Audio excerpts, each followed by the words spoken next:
Hello and welcome to NTV Tonight. This Monday, 15th July 2019. We are coming to you live from the nation's center here in the capital city. But first, let's have a look at our top stories. Tonight, probing the meat on the shelves. Consumers very wary. Hata tumeona hata ndio tumepata miili yetu iko wiki sana. Kila kitu ni down. Health and security officials spring into action. And malnourished and poverty-stricken. Baringo family losing children to hunger. Hakuna shida ya kuongea, hawezi ongea. Hata ukiongelesha ujue ama unasikia ama usikii. Plus, a mother's instinct. Now raising one of the twins, she claims a neighbor bought the other. Hiyo wakati nilikuwa hapo theater, walinitoa watoto wawili. Also tonight, governors, senators and MCAs unite against members of parliament. They are denying counties money and seeking for night allowances. Frustrated, broke county chiefs turn to the judiciary for help. This is NTV Tonight with Edmond Nyabola.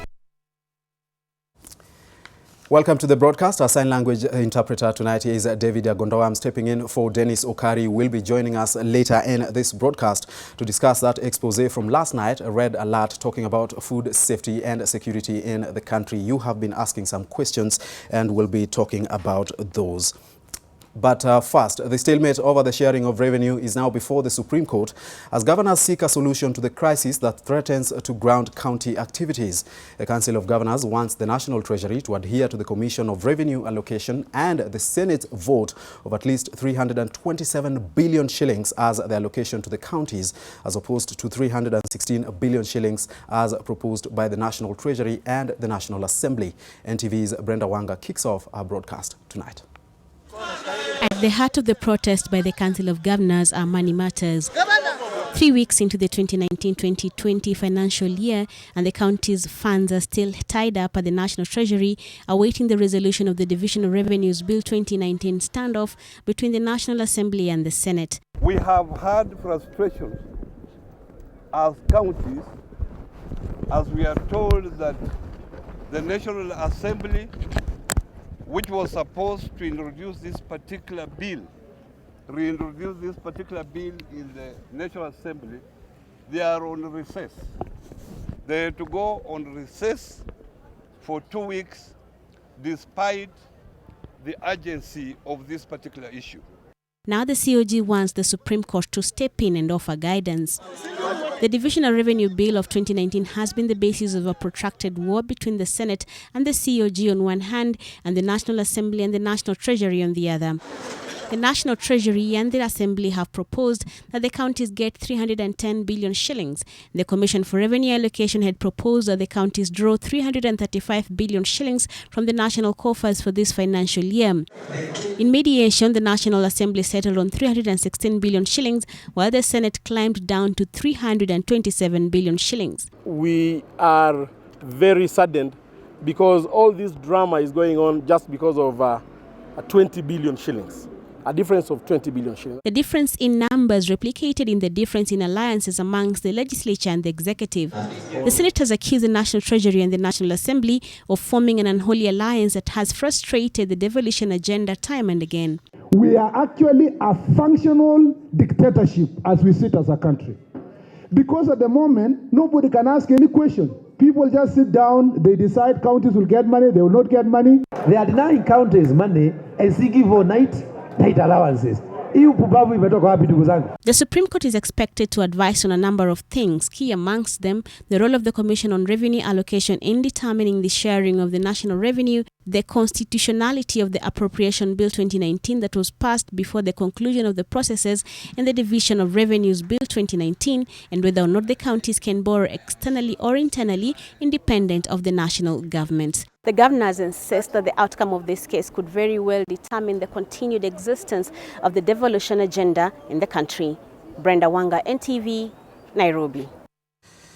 Now, the Ministry of Health will put together a departmental committee made up of senior public health officers to look into the safety of food and drinks being processed and sold in supermarkets. This is after NTV lifted the veil over the dirty tricks some supermarkets employ to give meat a longer life, including lacing them with chemicals.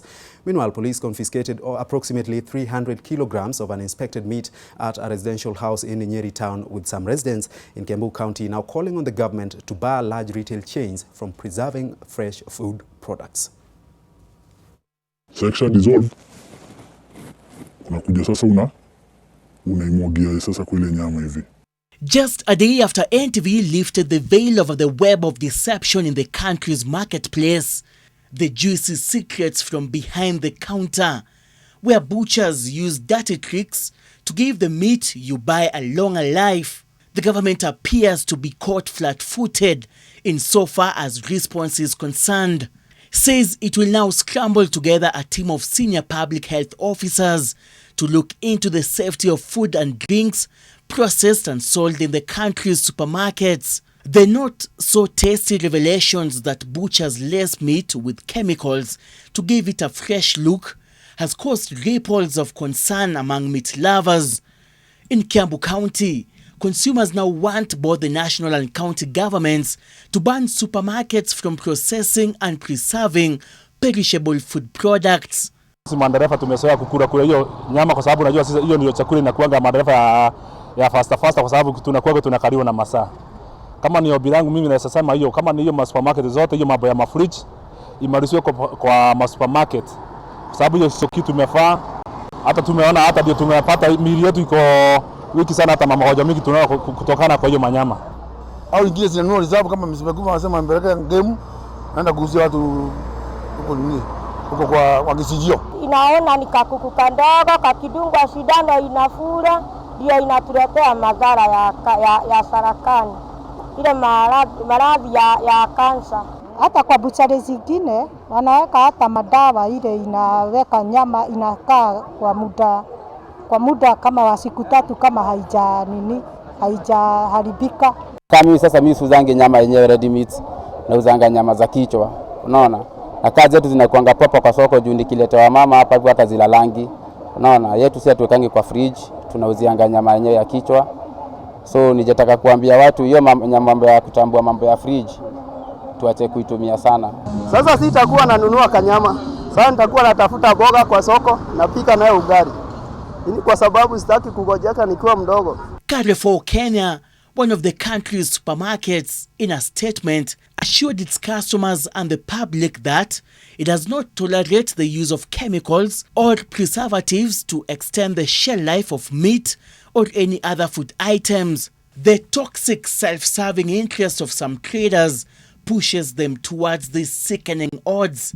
The chairman of Africa Veterinary Technicians Association, Benson Ameda, says the product lies with the source of the processed food products. The meat is not slaughtered well. If the animal is not slaughtered well, then the shelf life of that meat will actually be reduced. And the first question we need to ask is this meat slaughtered in a slaughter facility?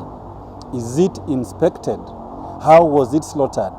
Is it transported well from the slaughterhouse or the abattoir to the outlet? Because all those affect the quality and the shelf life of meat. And in an apparent knee-jerk reaction to the disturbing revelations, police in Nyeri intensified their crackdown on uninspected meat.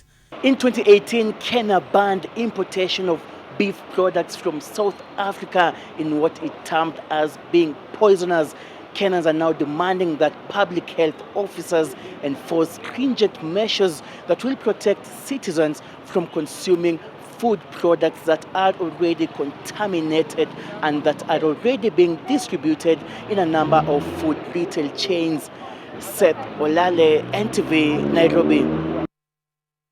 So many reactions to that story from last night. Red Alert, an investigative piece by our investigative editor Dennis Okari, talking about safety of food in the country and especially here in the capital city, meat and meat products. He's joining me live in studio right now, Dennis, to talk more about this. Did you anticipate the kind of reactions that you have seen when you were doing this story?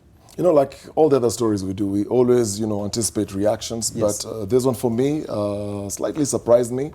I've just discovered that the issue goes so deep because I've had people call me, people telling me that they have also witnessed and seen this happen elsewhere. Yes. Because my scope of research and investigation was just within Nairobi. So yes, in a way, it did surprise me. Okay. Yeah. So many reactions, like we've said. We did ask our viewers to send in some questions or concerns, or, you know, just questions as a follow-up to that story, and we have some of them here. Two people, Angie Nicole on Twitter and Brenda Winsome Oduli on Facebook, asks, we need to know the supermarkets that do this so that we can stop buying from them. Why did you not name the supermarkets? Oh, well, that, I think today that has been the most frequently asked question. Yes. There are a number of issues. One, I'm a journalist. I'm not a police officer. Yes. And you and I have done investigative stories. Yes. And you know the scope of you doing these investigative pieces. So my job is to go out there and unearth whatever it is that I'm doing, and then bring it to the public, to our audience. That is information I'm passing to the audience. But I don't do research and investigations for purposes of prosecution. For me, it's to pass information. Okay. And second thing is, if I was going to mention the 3 supermarkets, because we did get 3 samples from 3 different supermarkets. Yes. The problem of mentioning the names of the supermarkets is because my scope was limited to just Nairobi and to just a few branches, because we don't have the kind of resource that the government has. I wish we could do more. So if I say it is this branch and it is under this supermarket, what then I'm going to be doing is throwing a blanket condemnation, and the reaction from the public generally will be just avoid that supermarket as much as possible. Okay. And we have others that are elsewhere in other parts of the country that are, you know, selling genuine meat and whatnot. And the other last thing, quickly, if I tell you it is this branch in this supermarket, so you avoid it to jump to another supermarket, that still doesn't make it right, because I didn't investigate the other one to tell you that they're also selling meat that is laced with this chemical. So it was a tricky situation, but we have the names, and you forwarded the names to the relevant investigative agencies. All right. Another question is from Martin Wangwe on Twitter, sharing the same question with Ahmed Karim Ashila on Facebook. After the investigations and airing, then what next? Just sit around and watch the concerned parties do nothing, then move on to another investigative story? Well, what we do is we do follow-up stories. At the moment, we're currently doing follow-up stories. We're in touch with the Ministry of Health. They have asked to know the supermarkets that have been doing this. We have forwarded the names. All the investigating arms, we may not mention everyone on air, but there's something that we're doing behind the scenes. However, there are those who've been affected, and they've been writing as part of reacting to the story and saying that, oh, my baby was going through this, I didn't know. So we're talking to families, we're talking to people who suspect that maybe what they are going through and what they're suffering from is connected to the meat they've been buying from some of the supermarkets. So we're doing follow-up stories. All right. Gladys Mutunga on Facebook says, besides the flies, how else can we know that meat is good for human consumption and has no SMS? I posed that question to our insider because that was also my concern. The day I got the story, the previous night, I also had bought minced meat from one of the supermarkets. And that was my first concern. So how do I know if this meat is laced with a chemical? And he told me, you can't tell. So the answer is, there is no way of telling. Even if you don't see the flies? Even if you don't see the flies, unless you take this to a lab like what we did, which is very, very expensive. It means we are screwed then. Yes, that's what it means. All right. Charles Mureithi on Facebook also says, is there a way that this chemical, the SMS, can be removed? Maybe by washing or soaking the meat into water? And is it used on chunk meat, you know, which is sold as one item, or just diced meat? We did see a bit of mincemeat and chopped the diced off meat. pieces. Okay, one of the secrets our insider gave me, it didn't come quite clearly in the story. He told me the minced meat and the diced meat, those are the best when it comes to lacing this with the chemicals. But if you go to a supermarket or you go to a butchery, insist on getting a fresh cut from what you see, from the cow at the back. From that meat you see at the back, just ask for a fresh cut. Don't go for what is on the display. However, it's not very easy to know whether this, again, is exposed to the chemicals or not. It's not very easy. Just goes on to tell you how much difficult this is going to be for our viewers. Kerry Steph and Solomon Mokua on Facebook, both of them asking, this is very serious. What is the Ministry of Health doing about it? We've just aired a story about a task force that is going to be created by the Ministry of Health. But have you spoken to them?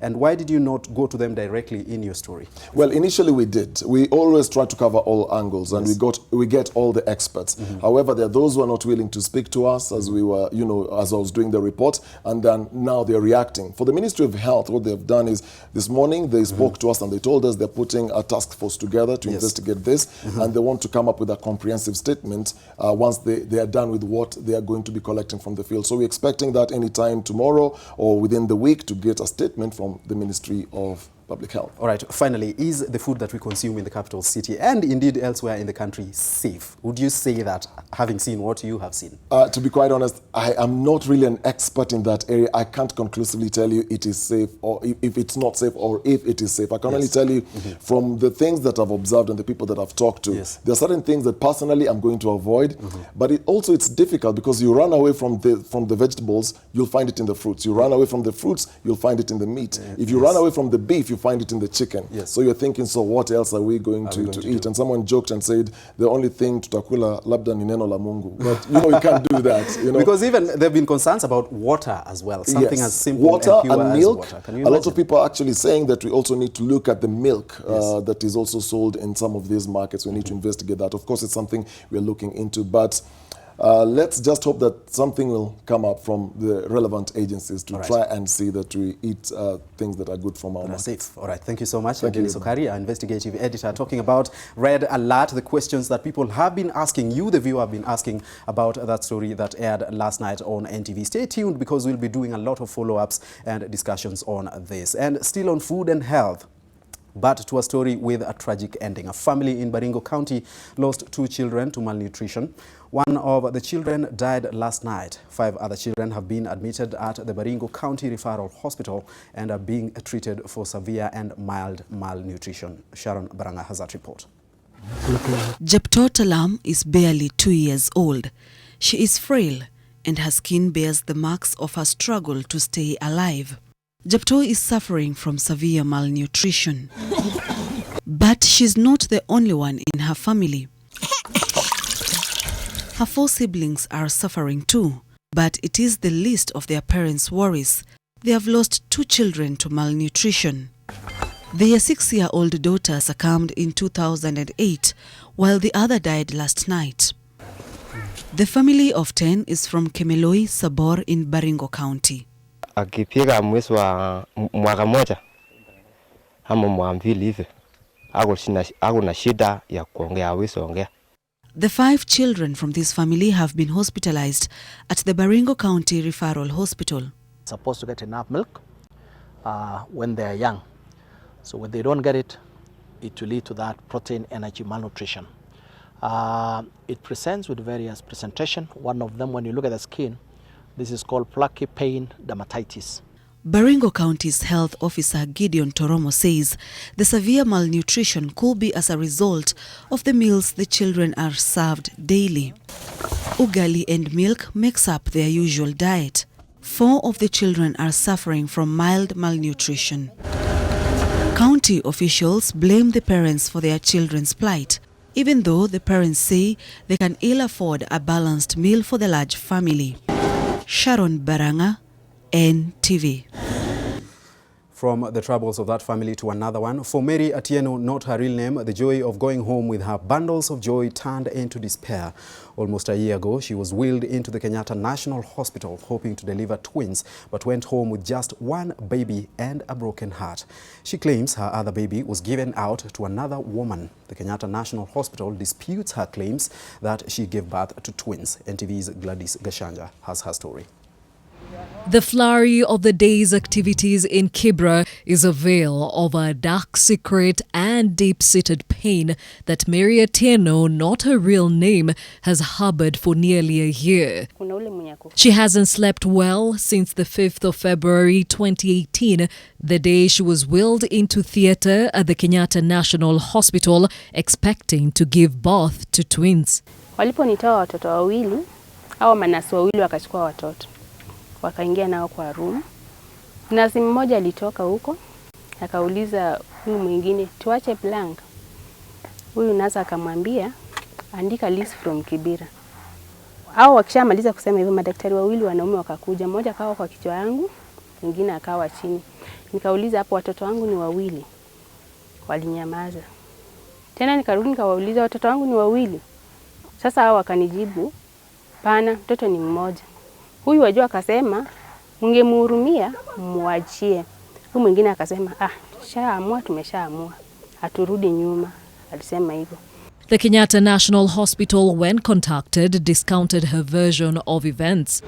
Kenyatta National Hospital says, and I quote, Mary delivered one child, a baby boy measuring 2.7 kilograms, on the 5th of February 2018. She was then discharged on the 8th of February with a birth notification stating the same and the summary discharge letter citing that all went smoothly. End of quote.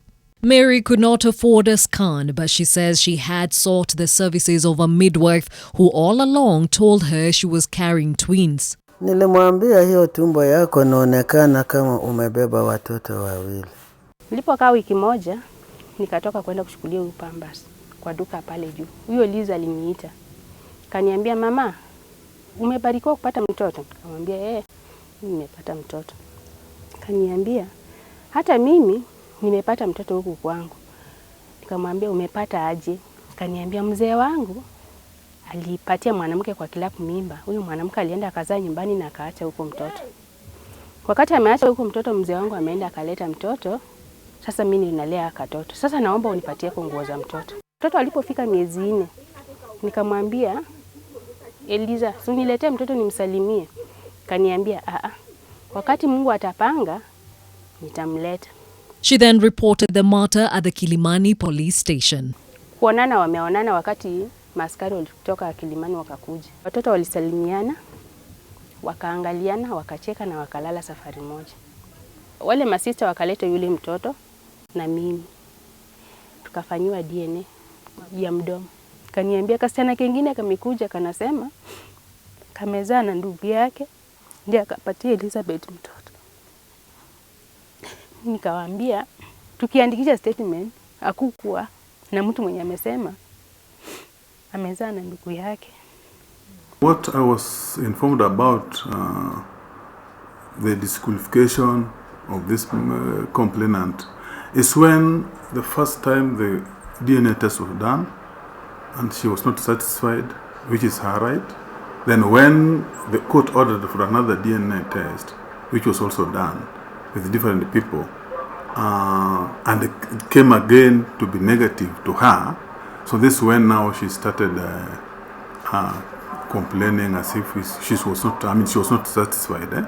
An ongoing court case will unearth the truth of claims made by Risper that she gave birth to the child and gave it away to Elizabeth amid questions about why she gave away a child without following due process. Hiyo DNA wakati imefanya, the same ile majibu alikuwa anakataa. Ndio yale yamekuja tu yametokea hapo hiyo majibu. Ile ya kwanza ndio imetoka. Ndio sasa mimi nauliza kama hiyo ya kwanza hakufanya na majibu inakuja hivi, tena ya pili majibu imekuja hivi, ukweli iko wapi?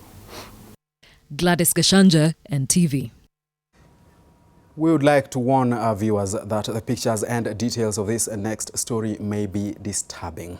A woman from Tangakona village in Nambale, Busia County, was left horrifically disfigured after her husband bit off her ear and lips following a domestic row last evening.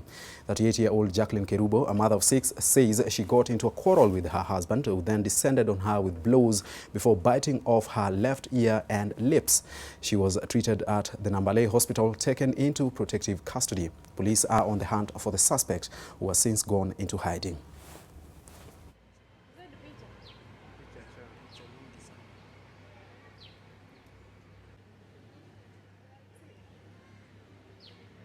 Ugomvi ilikuwa ni kuchunia jirani mama mwenzangu mboga. Sasa yule nilichuna mboga, akatoka venye alikuwa anatoka akafuata nimebeba mboga na mpelekea. Ndio kuniambia hiyo mboga isijaribu kutoka hapa. Sasa akatoka sijui alikuwa ameenda wapi. Akatoka huko akakuja akabadilisha manguo zenye alikuwa amevaa, akavaa zenye anafanyianga kazi. Akaingia jikoni. Kuingia jikoni mimi natoka nje hivi na akaniweka ngumi ya kichwa. Kuniweka ngumi ya kichwa nikakosa fahamu nikaanguka chini. Ila nilianguka chini ndio akaanzanga kuniuma masikio, mdomo. Kama kuna shida ama mzozo kwa nyumba, ni vizuri usuluhishwe kwa njia ambayo itasaidia au njia ambayo itawafanya muelewane. Quite a troubling story there. Now, former TV journalist Esther Taronga will know her fate on Thursday after she admitted to lying to the Australian police on the circumstances that led to her son's death in 2014. Taronga says she lied to protect her husband, Quincy Timberlake, who is accused of killing their then 3-year-old boy, Sinclair Timberlake. He died of a blunt force trauma on the abdomen in their home in Australia. Ken Mijungu has that report. Esther Taronga has been found guilty of being an accessory to murder after the fact. She admitted having lied to the police about the circumstances that led to her son's death in a bid to protect her husband. Quincy Timberlake was charged with murder. An autopsy report showed the baby died as a result of blunt trauma to the stomach, leading to a conclusion that the baby had been hit in the tummy, a conclusion that was not consistent with the fall, as had been stated by the parents. The prosecutor told the court that Taronga told the paramedics who had responded to the emergency call that her son had fallen down the stairs, but has since admitted that it was her husband Quincy Timberlake who punched the baby in the stomach and hurled him against the wall, ostensibly to exorcise the devil in his stomach. And today, Timberlake was charged with the murder of the 3-year-old boy, while his mother, Esther, pleaded guilty to being an accessory to the murder. In her confession, the former KTN news presenter told the court she lied because she was afraid of Timberlake, who had strong arms and not even an adult could withstand a punch from him. This testimony only changed after Timberlake, who was suspected to have mental condition, was involuntarily admitted in a mental hospital. The duo hit the headlines just before the 2013 election when they, together with others from the Finger of God Church, announced they were venturing into politics. Esther ditched her prospective husband and began a relationship with Timberlake on what she said was the will of God as communicated through her spiritual father. They will then leave the country in a huff and sought asylum in Australia, claiming someone was after their life. Esther will be sentenced on Thursday. Ken Mijungu, NTV. Now, a law degree, a job on TV, and a family, Esther Taronga had what is considered by many the perfect life. She was on course for a glorious career as a barrister and a journalist until turbulence swept through her life, turning everything on its head. Tomorrow, Esther's name has almost become synonymous with a fall from glory to shame. Inside the Daily Nation tomorrow, the story of how Esther's husband, a flamboyant fellow known as Wambita, but who likes to call himself Quincy Timberlake, killed their 3-year-old son inside the house in Australia 5 years ago, and why Esther's confession could still land her in jail for 25 years. Also, Esther's mother-in-law in Kenya is speaking to the Daily Nation, and she has some not so kind words for the girl her son married. Do not miss your copy.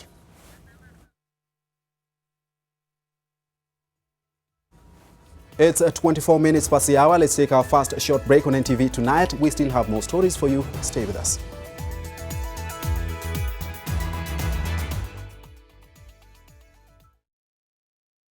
Je, maumivu ya kichwa na kukosesha amani? Kaluma Strong hutuliza maumivu ya kichwa, maumivu ya mwili na hata huondoa joto jingi mwilini. Kaluma Strong ina aspirin kama kiungo. Maumivu yakizidi, muone daktari.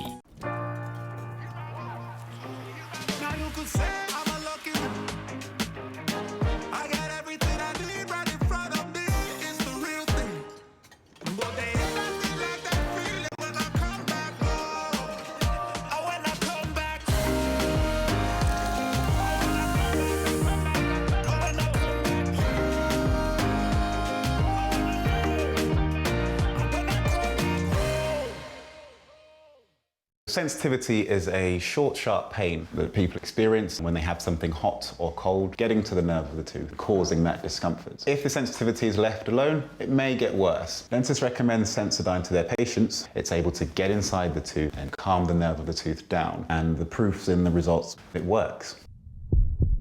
Why are you filming, Mummy? To help people stop getting sick.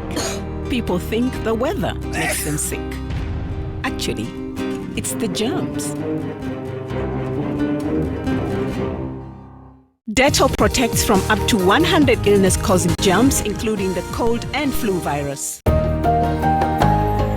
Children bring joy to our lives, but they grow up so fast. Soon, it's time for college, and by that time, college fees can be a huge expense. For as little as 3,500 Kenya shillings, Educare combines life insurance with savings for college. Download the SE mobile app, open an account and start saving now. Be life ready. John suffers from indigestion. His twin James suffers from heartburn. Sometimes it's the other way around or both. That's why they use Gaviscon Double Action. It soothes within 3 minutes and lasts up to 4 hours. For double relief from heartburn and indigestion, Gaviscon Double Action. If symptoms persist, seek medical advice.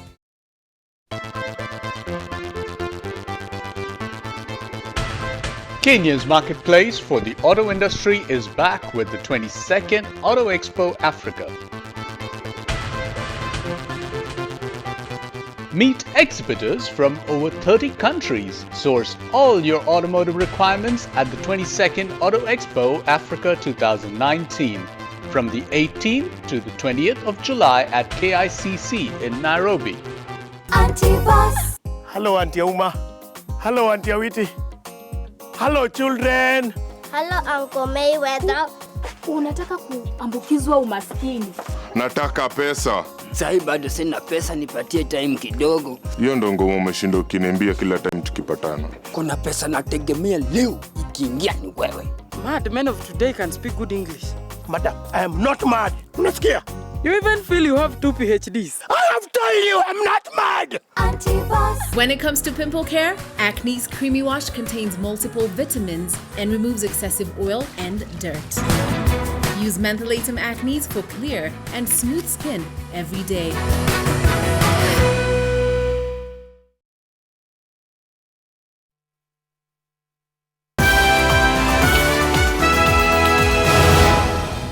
Welcome back to NTV Tonight. Now, continuing with our broadcast and in news from the courts, the 7-member tribunal investigating the conduct of Supreme Court Judge Jackton Ojwang will submit its report at the end of this month. Its chairman, Court of Appeal Judge Al-Nasir Vishram, announced that his team completed a fact-finding mission at Justice Ojwang's home in Migori County following allegations of close association between the judge and Migori Governor Okoth Obado.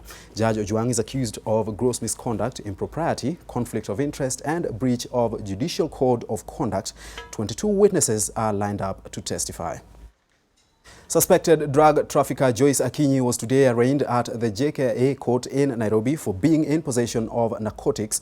Akinyi was arrested by detectives on Saturday morning alongside a Congolese man believed to be her boyfriend after being found in possession of 3 million shillings worth of heroin. Police trailed her following numerous reports that she was still involved in the drug business despite previous arrests and pending court cases. And 5 West Pokot County officials charged with 18 counts of graft were today released on a 2 million shillings bond. The 5 are facing charges of failing to comply with the public procurement laws. They were arrested last Monday by officers from the Ethics and Anti-Corruption Commission in Kapenguria town and taken to the agency's regional offices in Eldoret for questioning over the irregular procurement of a consignment of 20,000 bags of maize. And the prosecution in former Nairobi County Governor Evans Kidero's case suffered a setback after the court expunged from the evidence an affidavit from a witness. Kidero's lawyer, Senator James Orengo, said the defense teams had not been served with the said affidavit.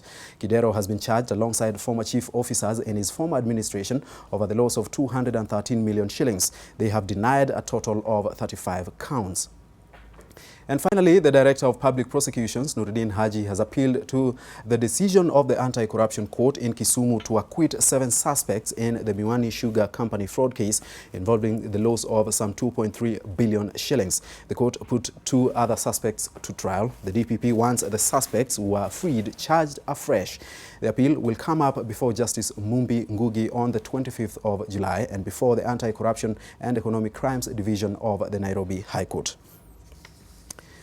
Now, Education Cabinet Secretary Professor George Magoha has hit out at critics of the new competence-based curriculum, terming them prophets of doom. Magoha says the new curriculum is, in part, a solution to the country's unemployment crisis.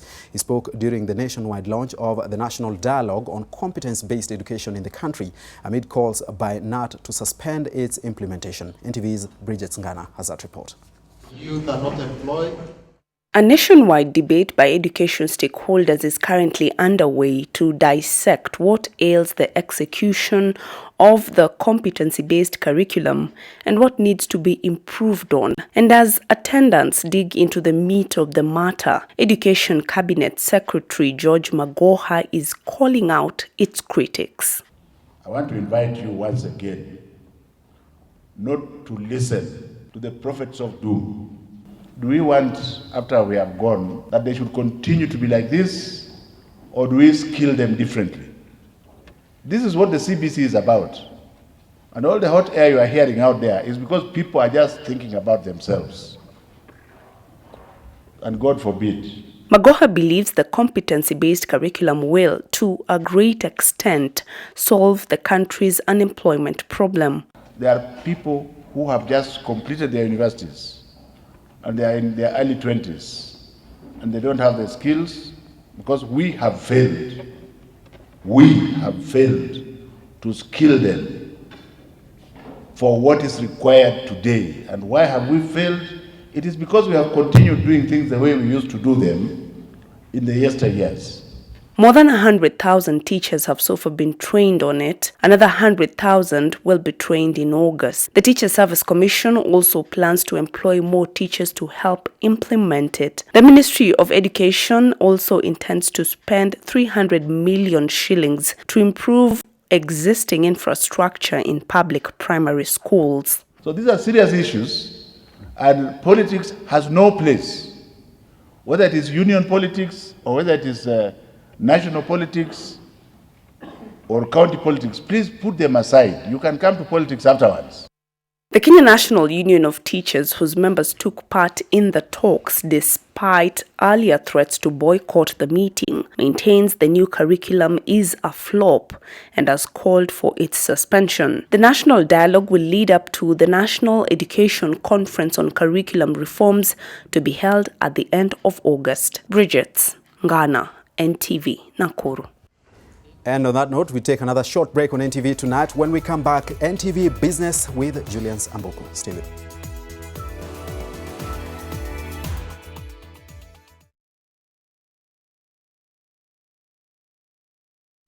Nation FM. More music and less talk. Nairobi 96.3, Mombasa 101.5, Meru 93.9, Nyeri 104.9, Eldoret 102.7, and Nakuru on 97.7.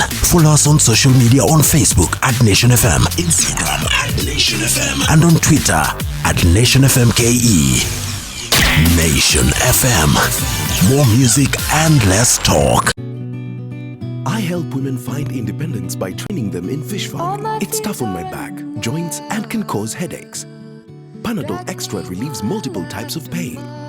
Panadol Extra, now with new Optizorb technology to fight multiple tough pains with 3 times more pain-relieving medicine in the first 30 minutes when you need it most. Seeing them support themselves makes any pain worth it. If symptoms persist, seek medical advice. Fresh Fry Premium Cooking Oil now has a new look and an advanced spout and seal. Triple refined, zero cholesterol and natural vitamin E. Fresh Fry, always heart-friendly. Now it's even more cooking-friendly. Fresh Fry, the premium cooking oil for healthy living. Walk in to any of our Good Life stores across Kenya today and let us make it easier for you to be healthy, feel healthy, and live healthy. Good Life. We're all about you.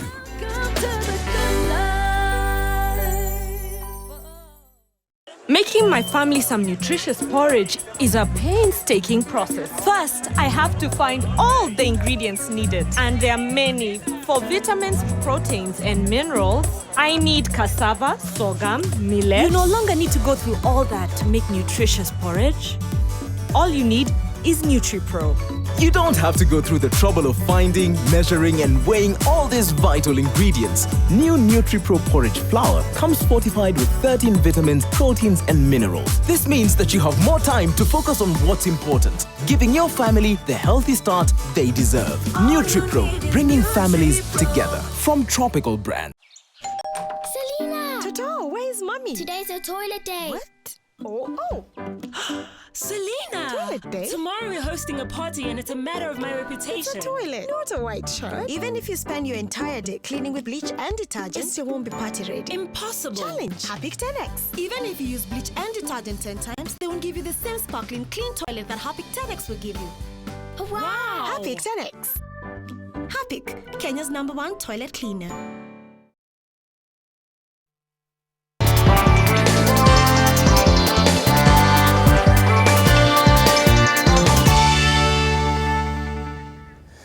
Let's get down to business. My name is Julian Samboko and welcome to the program.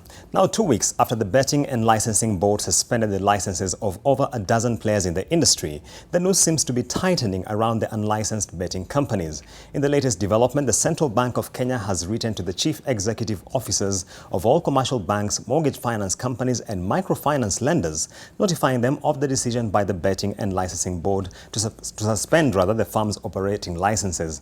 Today's circular, I beg your pardon, from the central bank comes just 3 days after the business of unlicensed players suffered a major hit following Safaricom's decision to suspend their pay bill number in line with the government's directive. The central bank, as the market regulator, is now expected to step up surveillance of the potential activity of unlicensed betting companies through the financial services industry, further closing in any window of business operation.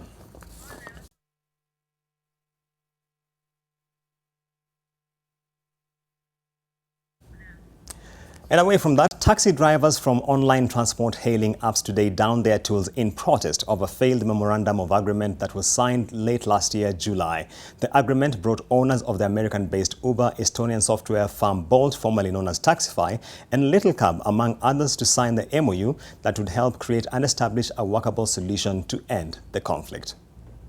Protesting taxi drivers were today met with tear gas as they began their indefinite strike over what they claim has been the continued disregard for their complaints by the international online taxi hailing apps. Hakuna ubaya ilikuwa. Si tulikuwa very peaceful, we were very organized.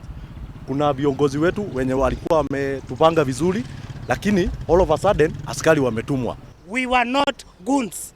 We are not hooligans. We are online drivers who are working 24 hours. The drivers are pushing for the implementation of better pricing by the app companies, whom they say have not adhered to the memorandum of agreement that was signed last year that sought to help create and establish a workable solution to end the conflict after an 11-day protest. Rather, the taxi drivers claim that US-based Uber and Estonian software firm Taxify have failed to honor the agreement. In a statement issued on Sunday, Taxi Drivers and Partners Association of Kenya Secretary General Waweru Jamaica said they're demanding better working terms, a sustainable business model and introduction of online taxi regulations. The drivers have been increasingly frustrated over the price wars the companies have been engaging in at the detriment of the drivers, leading to all-time low fares that have reduced their earnings to an unsustainable level. Anita Nkonge, NTV. And now let's talk about matters straight. Now, Kenya will need to implement a raft of measures, including reducing the cost of energy in order to grow its export earnings and cut down on its huge deficit. On the first day of the third edition of Kenya's Trade Week, leaders emphasize on the need for export diversification and value addition if the country is to narrow the huge gap between what it buys and what it sells to other countries. Victor Kiprop with the details. Over the last 5 years, Kenya has performed poorly in matters international trade, consistently importing goods worth nearly triple what it exports. This dismal performance has always been attributed to a number of challenges, including lack of market access and diversification, and the low value fetched by the raw products it exports. Our exports grew from 537 billion in 2014 to 613 billion in 2018, indicating a 14% rise. However, during the same period, imports went up from 1.62 trillion in 2014 to 1.76 trillion in 2018. But while value addition has been touted as one of the solutions, the same will not be achieved without adequate investment. We must do value addition to the minerals and other commodities that we produce on the continent. To do this, you need a lot of energy. At the moment, The energy is too expensive in this country. At 16 cents per unit, you cannot be able to compete effectively internationally. Under the Integrated National Exports Development and Promotion Strategy, Kenya has set itself an ambitious target that of growing exports by 25% and achieving trade surplus by 2022. But with only 3 years left, the big question remains, is that target still realistic? Kenya is looking at the recently effected Africa Continental Free Trade Area market and investments in key areas such as manufacturing, agriculture and fisheries to turn around its international trade fortunes. Victor Kiprop, NTV Business. And staying with matters trade, the United Nations Conference on Trade and Development, UNCTAD, says developing economies need to access foreign markets if they are to generate enough revenues to address the rising debt pressures. In its latest report focusing on developing economies' rising debt vulnerability, UNCTAD says only earnings from reliable export markets will enable developing economies to sustain economic growth and repay the rising burden of external debt. UNCTAD terms the growth of debt in sub-Saharan Africa as a matter of concern, with the region's total debt to exports ratio falling behind that of the Middle East and North Africa and South Asia.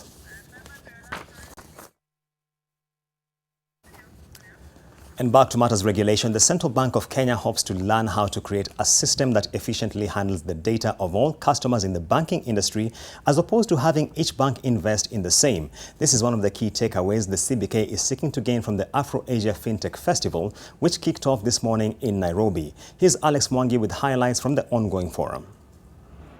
Over 1,000 delegates have converged in Nairobi for the two-day Afro-Asia FinTech Festival, which is being hosted by the Central Bank of Kenya and the Monetary Authority of Singapore. At the heart of the festival is knowledge sharing, with Africa keen to learn from Asia on matters FinTech, even as Africa continues to extend its lead in the mobile money space. Other things include, for instance, the quality, the way they test the quality of FinTech products. We require the product to be tested by third parties. So they have a product, and this product really allows FinTech and innovators to bring their product, and it is tested in a rather efficient way. So they get third-party assurance from people who are actually good, are credible and all that. Kenya's economy faces a savings challenge. Proof of this being the wayward trajectory of the rate of savings that M. Akiba has been able to accrue. For the Asian tigers, however, having relatively high savings rates per capita provided the funding for infrastructural development. FinTech could provide an avenue to address this, as well as a means of uplifting small and medium enterprises financially. No one has yet cracked the issue of SMEs, lending to SMEs, and we are already beginning to make progress in that area. The CBK and the Monetary Authority of Singapore have signed a memorandum of understanding that will enable the two regulators to share cutting-edge information with a view to sharpen their policies for their respective jurisdictions. Between Kenya and Singapore. Alex Mwangi, NTV. This is a remark. And that report by Alex closes our business bulletin tonight, but up next is the financial report.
Why are so many children absent? Children have become weaker. Children have not become weaker. Infection-causing germs have become stronger, making infections more severe. New Lifebuoy with Active Natural protects from today's stronger germs.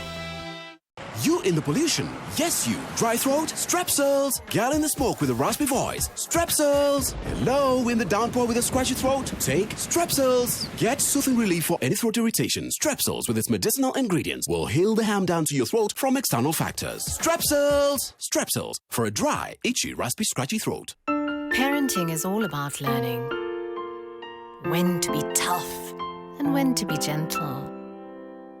Tough, gentle. But when it comes to fever, you need to be both.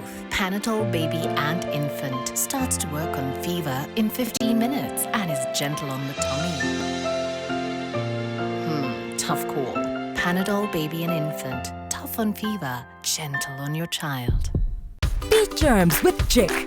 Kills 99.9% of germs on your kitchen surfaces, sponges, chopping boards, sink and fridge, and your bathroom taps, showerhead, basin and surfaces. Just Jik it. Look out for our new improved packaging in store. Just Jik it.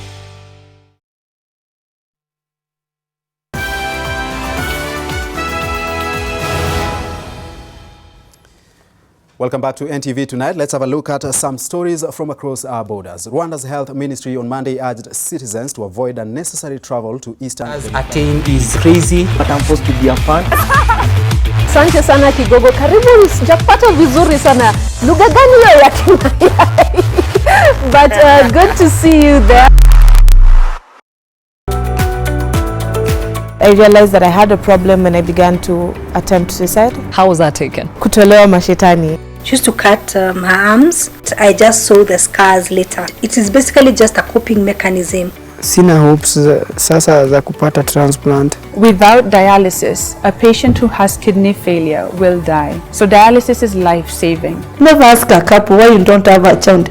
You never know. You are a victim of being in a relationship with somebody who did not disclose their status. It happened that I was in a crossroad. When you talk about treating infertility, the insurance companies will knock you out. They get used to the needles, they get used to the doctor. You know, I have children walking into my office and the first thing they do is come and hug me.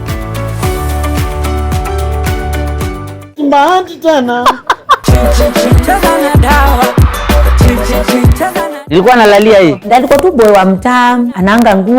Umeoa mbele yangu. Lazima ungojee hiyo maneno. And my sister, I think she's too mature for him. The first time yangu kana demo kona ball kwa nyumba. Amejaa tu huko juu ya kufura. Craving mtoto amepatianga craving za kidheri.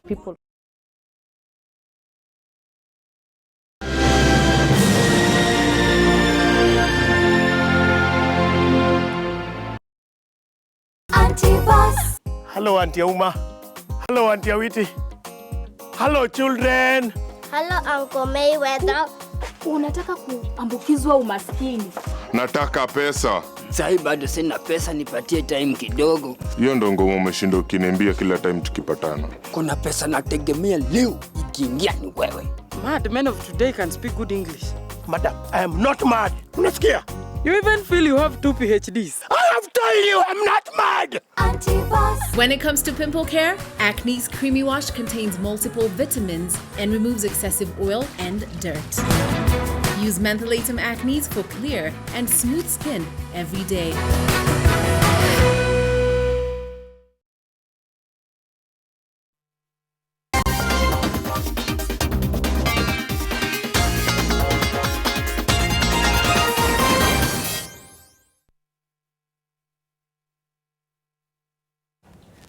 A very good Monday evening to you. Hoping your week has gotten off to a fantastic start at Time to Play.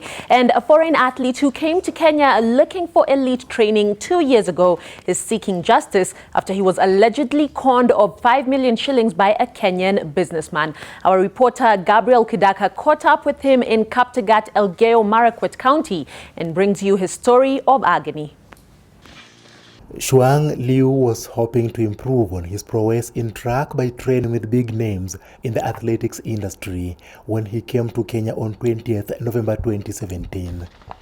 However, things turned upside down for the Canadian athlete a year later when he agreed to lend money to an alleged construction engineer introduced to him by a friend. And the agreement was for him to pay me back by March of this year. He's dodging me, he's not taking my phone calls.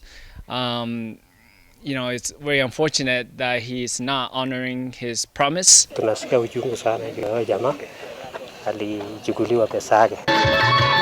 With no money earned in a foreign land, Liu says he finds it hard to concentrate on his training.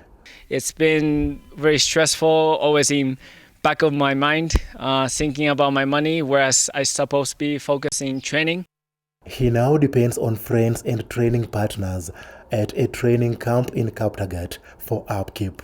I'm getting help from my friends here. It's good to live with fellow athletes, and they're my friend. They're also my training partners. They help me. I filed the case. Recently, we were before the resident magistrate for directions, and the case is coming up for hearing on 1st of August. Liu is also pleading with the Canadian Embassy and the Kenyan government to assist him get back his money. Gabriel Kudaka, NTV Sports. Well, quite the unfortunate situation. They're hoping that Liu can find some reprieve. Let's move on to the Athletics Remuneration and Endowment Fund, which was proposed in a private motion in 2018, but is only receiving renewed attention now following the deaths of prominent sports legends. While the fund seeks to support and cushion athletes against financial challenges upon their retirement. In Bakoi, Member of Parliament William Chepkut, the proposer of the fund, has decried the deplorable conditions in which most athletes find themselves upon retirement from active athletics or sports. The motion further seeks to encourage athletes to venture into investments while they're still active. Chepkut spoke in Eldoret during an event dubbed Exercise Today that aims at promoting fitness amongst Kenyans. Imepitisha bill ya Athletes and Remuneration Endowment Fund. Athletes wanalete glory, honor, recognition to our own country. Nataka wakiretire wakuwe compensated. Well, the national women's team Harambee Starlets took part in their first training session ahead of the upcoming Olympics qualifier against Malawi. The squad is minus several veterans such as Nedi Atieno, Israel-based Essie Akida, and the Sweden-based duo of Mary Kinothia and Kristen Nafula. Nonetheless, the team is set to break camp on Friday ahead of this weekend's Women's Premier League matches, with yet another camp scheduled for next week. Kenya is slated to face Malawi in the first leg on August 28th, with the second leg set to be played on September 1st. Starlets got a bye in the first round and will be up against either Gabon or Ghana in the third round should they pass the Malawi test.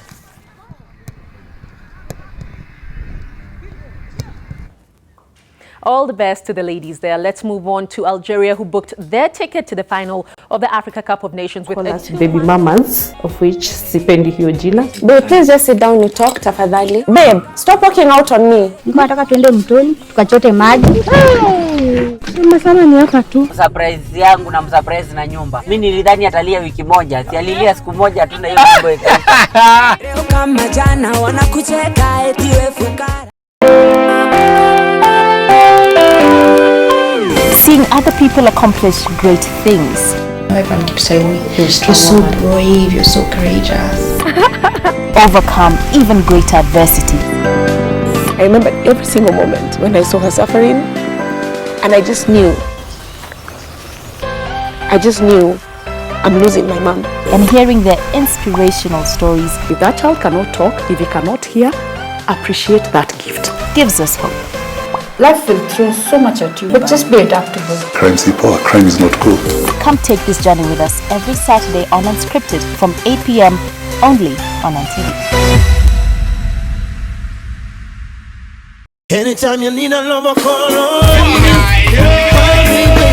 Wagwan, welcome to Jam Rock. It's an all-new 2019 season, and you know what? This is the only show where you get to bring you your favorite dancehall and reggae artists, as long as local and international is concerned. Plus, we have Jam Rock Vibes, where we bring you what's happening in the reggae and dancehall scene, yani Moshene. You're Skyping your favorite artists all the way from wherever they are. We're right here on Jamrock. DJ Sejo, pia mazoe ingia mitaani, anachukua marequest ama vipi buda? Meskatiwa, yeuza mamitaani anabonga na vijana weze kujua liviti yao na life yao na hustle pia ni aina gani, au sio Meskatiwa?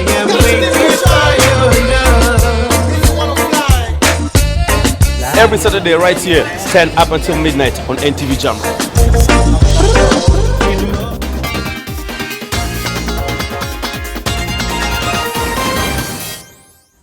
Thank you, Ida. Well, that marks the end of NTV Tonight, this Monday, 15th July 2019. I have to leave the studio because Olive Barros is coming up with a press pass, and she's joining me right now. The lady in yellow. Yes. What are you talking about today? We're asking tonight, would you bet on the media? And I have 4 guests in studio. We have Jill, who is from the Association of Advertisers in Kenya. We also have Victor Bure, who's the Deputy CEO of the Media Council of Kenya. We also have Masharia Gaido, who's a trustee with the Kenya Editors Guild. And finally, we have a gentleman from TIFA Research, that's the MD, Kwaya Jerry, who's coming to shed light on the report which they released just this last week on the media landscape. So, would you bet on the media coming up on Press Pass? Thank you so much. Looking forward to that. Thank you. Right. Thank you so much for watching NTV Tonight. My name is Edmond Nyabola. Our sign language interpreter has been David Agondo. I'll see you again in the morning on NTV today discussing the stalemate in the division of revenue. Bye-bye.